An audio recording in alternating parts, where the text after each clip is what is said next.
نہیں مت کرے پلیز، ایسا نہیں دیکھ سکتی میں آپ کو تکلیف میں۔ بابا سائن نے میری وجہ سے ندا کو محمود کو کبھی معاف نہیں کر پاؤں گی۔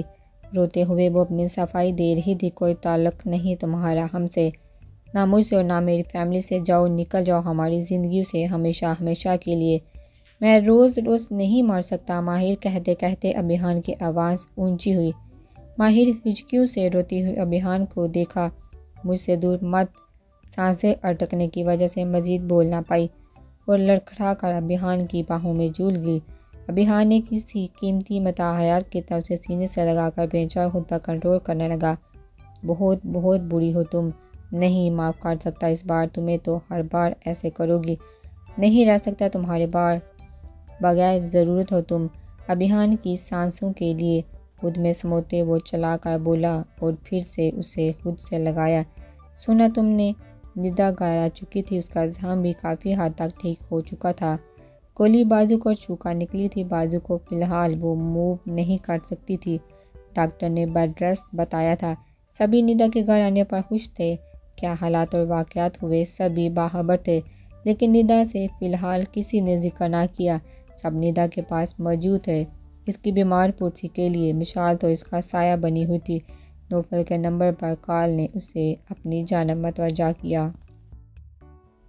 ندا کی وجہ سے وہ گھر آ گیا تھا لیو پر۔ وہ گھر رہ کر تمام حالات ٹھیک کرنا چاہتا تھا۔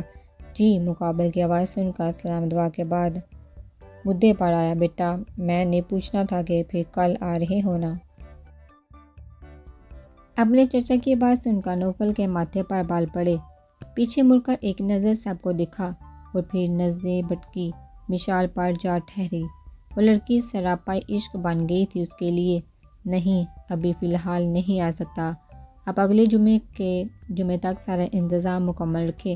گھر میں تھوڑا مسئلہ ہے، آپ سے بعد میں بات کرتا ہوں کہتے ساتھ موبائل بند کر دیا اور واپس اندر کی جانب بڑھا جو حقیقت میں اس کے اپنے تھے۔ کیا کہاں آئے گا نا؟ نادیہ نے دل پر پتھر رکھتے باپ سے پوچھا۔ نہیں کہہ رہا ہے گھر میں مسئلہ ہے تو اگلے جمعے کو آ جائے گا، بیزاری سے کہتے باہر نکلتے۔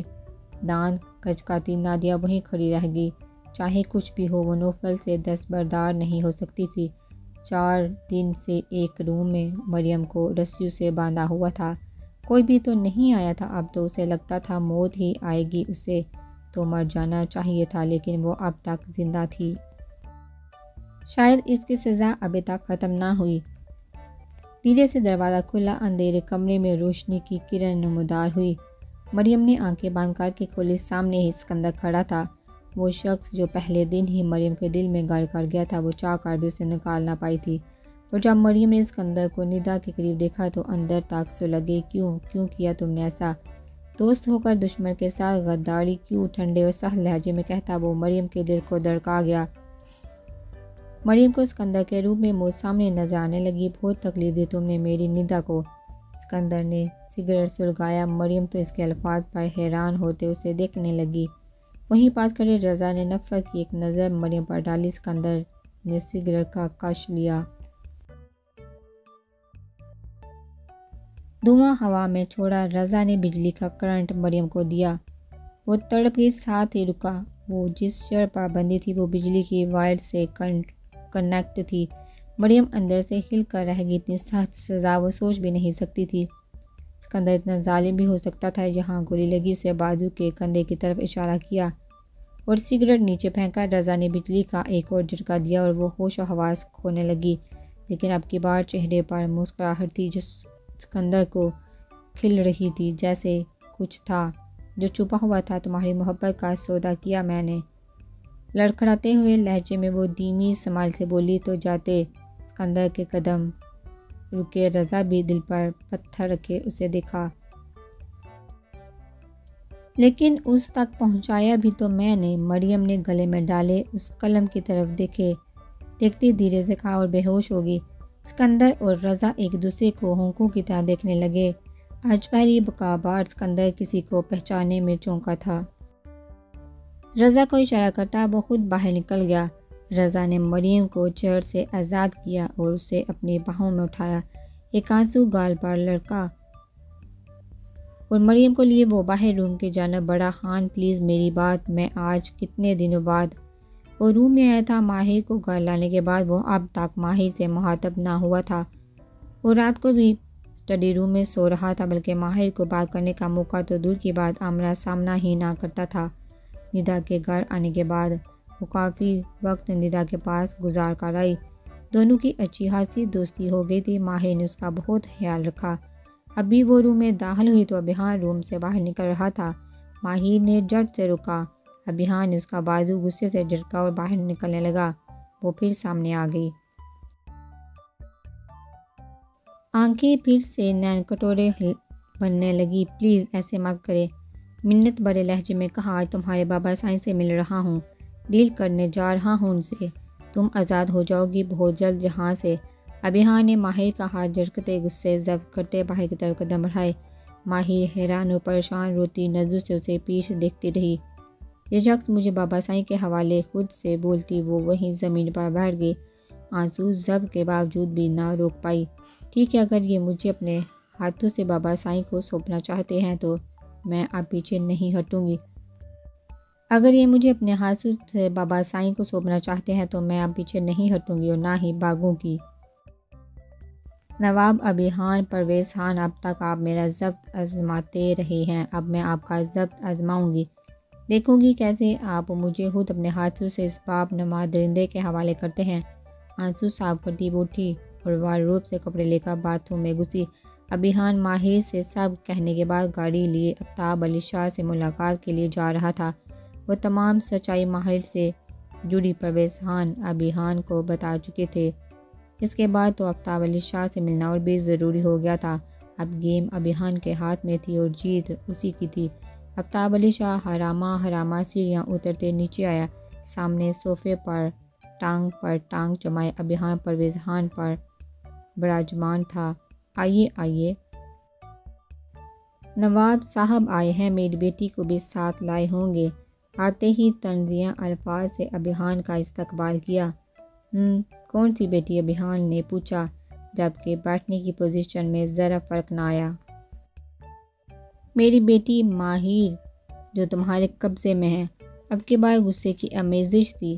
ابھیان اٹھ کھڑا ہوا۔ مسٹر آفتاب علی شاہ عرف پاشا، تمہیں ایسا کیوں لگا کہ میں تمہارے ساتھ ایسی کوئی ڈیل کروں گا؟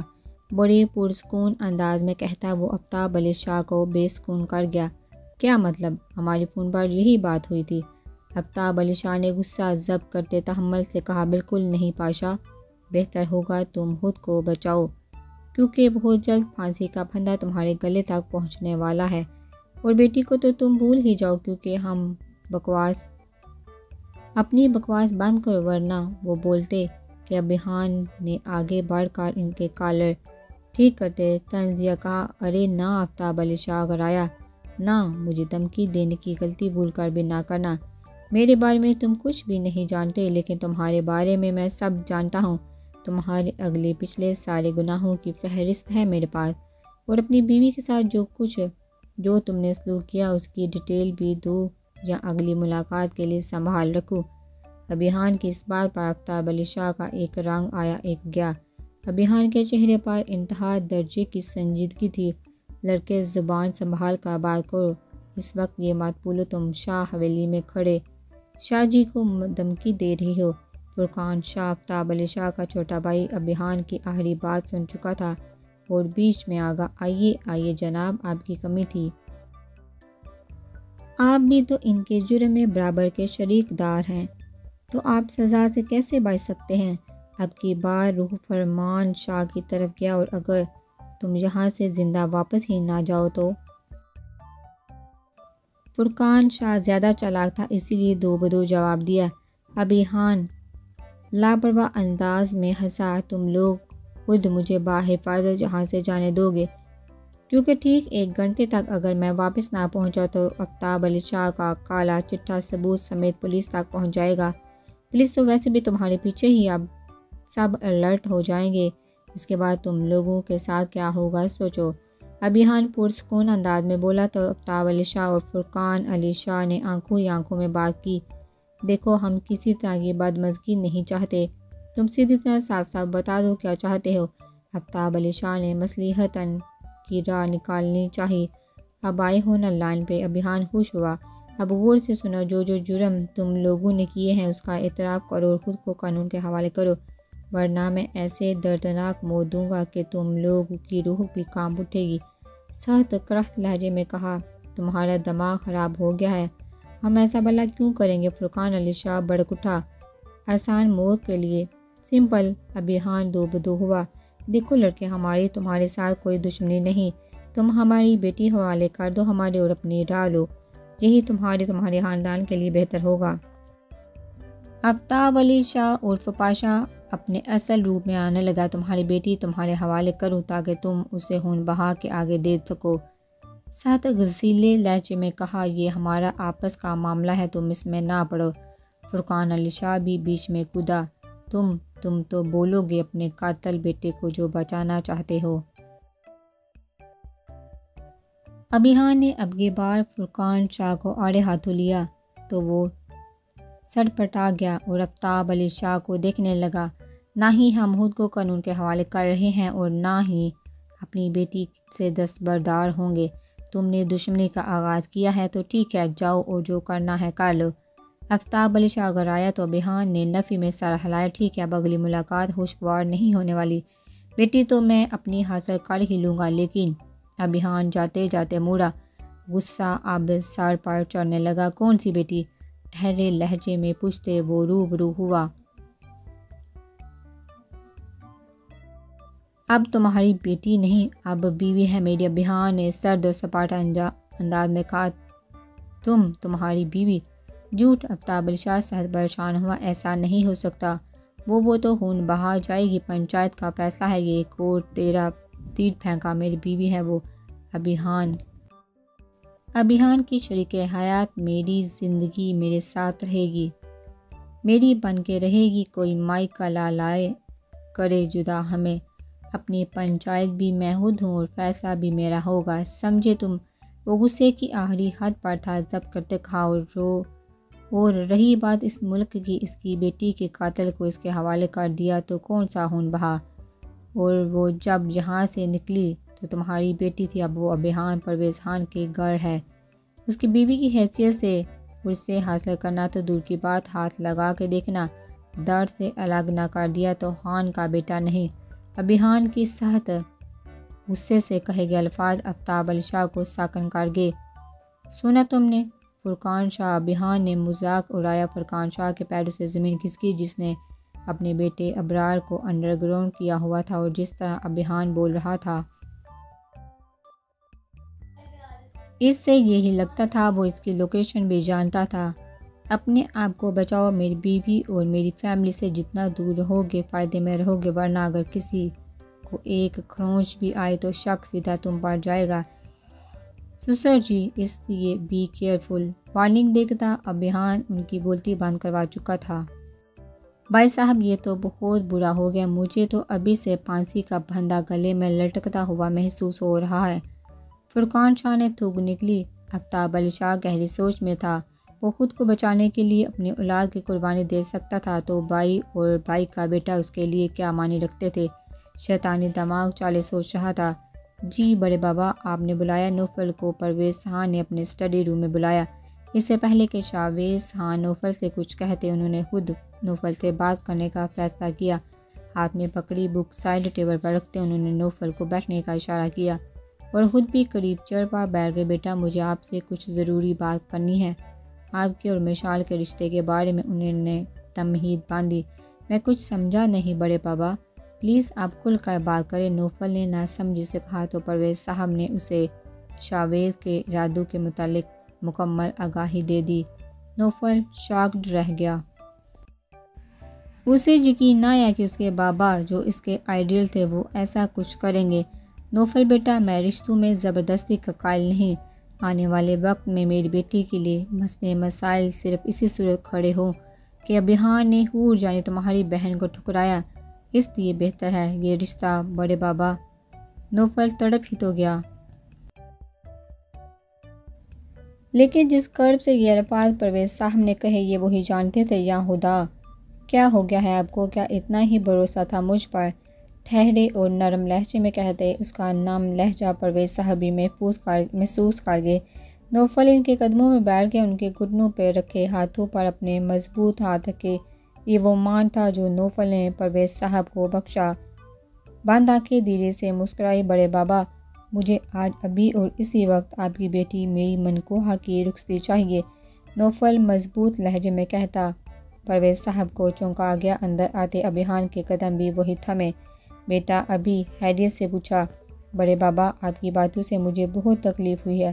آپ نے سوچ بھی کیسے لیا کہ میں میجر نوفل خان اپنے رشتے اپنی بیوی سے دستبردار ہو جاؤں گے؟ یہ رشتہ آپ سب بڑوں نے مل کر جوڑا، میں نے اس رشتے کو دل سے قبول کیا ہے اور اپنی آخری سانس تک نبھاؤں گا۔ مجھے نہیں پتا کہ ایک دن ایسا آئے گا جب مجھے لفظوں میں آپ کو یقین دلانا پڑے گا۔ آپ تو میرے اندر سے بے واقف ہو۔ نوفل کا لہجہ آہر میں ٹوٹا۔ ابھیان نے آگے بڑھ کر نوفل کے کندھے پر ہاتھ رکھا اور اسے تھپکا۔ معاف کرنا بھائی، بابا نے یہ سب میری وجہ سے کہا۔ کیونکہ شابیز انکل کی باتوں سے مجھے غصہ آ گیا اور میں نے ہی معاف کر دیں پلیز۔ ابھیان شرمندہ تھا۔ نوفل کھڑا ہوا۔ معافی نہیں، مجھے رخصتی چاہیے ابھی اور اسی وقت، نوفل نے کھڑے ہوتے اٹل لہجے میں کہا۔ ابھیان اور پرویز خان نے ایک دوسرے کو دیکھا۔ ٹھیک ہے، جیسا تم چاہتے ہو۔